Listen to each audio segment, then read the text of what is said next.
So before selling on Amazon, I was actually doing some consulting for startups and entrepreneurs.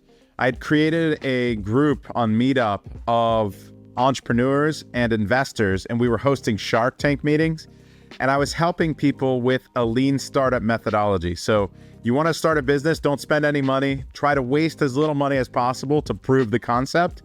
And so actually my now wife, we were working together. She wanted to start a business before we started dating. And so I was helping her vet some ideas and really try to figure out whether any of those ideas would be good before wasting any money on them. And so I was doing consulting. I fell in love with her.